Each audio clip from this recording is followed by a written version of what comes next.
ईश्वर का वास्तविक स्वरूप। जिज्ञासु, प्रणाम आचार्य। मेरे मन में एक गहन द्विधा है।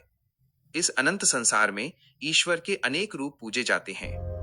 कोई उन्हें ज्योति पुंज मानता है तो कोई उन्हें सगुण रूप में देखता है। वास्तव में परमात्मा का स्वरूप क्या है? क्या वे हमारे समान देहधारी हैं? मार्गदर्शक, आयुष्मान भव। वत्स, तुमने वह प्रश्न किया है जो आदिकाल से ऋषियों के चिंतन का केंद्र रहा है। परमात्मा को किसी एक परिभाषा में बांधना असंभव है, क्योंकि वे अपरिमित हैं। किंतु शास्त्रों ने हमारी समझ के लिए उनके दो पक्ष बताए हैं, निर्गुण और सगुण। परमात्मा का निर्गुण निराकार स्वरूप वह चेतना है जो इस चराचर जगत के कण कण में व्याप्त है।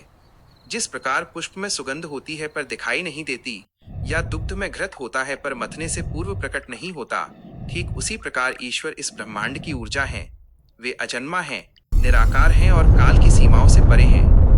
जिज्ञासु, यदि वे निराकार और सर्वव्यापी हैं, तो फिर हम उन्हें मूर्तियों में क्यों खोजते हैं? क्या साकार रूप केवल एक कल्पना मात्र है? मार्गदर्शक, कदापि नहीं।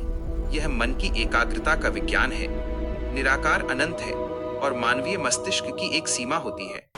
जैसे असीम सागर को देखने के लिए हमें तट पर खड़ा होना पड़ता है, वैसे ही उस अनंत सत्ता का अनुभव करने के लिए सगुण साकार रूप एक आलंबन है। एक सुंदर सत्य को समझो, जल का अपना कोई निश्चित आकार नहीं होता, किंतु जब ताप अत्यंत न्यून हो जाता है तो वही जल हिम बनकर एक ठोस स्वरूप ले लेता है।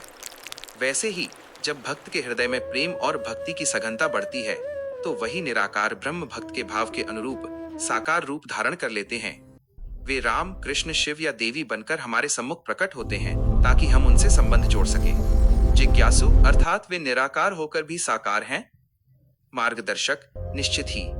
वे सूर्य के समान हैं। सूर्य स्वयं एक पिंड है, किंतु उसका प्रकाश निराकार होकर समस्त आकाश में व्याप्त है। वे तुम्हारे भीतर स्थित आत्मा भी हैं और बाहर दृश्यमान यह संपूर्ण सृष्टि भी। अतः उन्हें बाहर ढूंढने से पूर्व अपने अंतःकरण को शुद्ध करो। अंततः ईश्वर वैसे ही दिखते हैं जैसा तुम्हारा भाव उन्हें देखना चाहता है।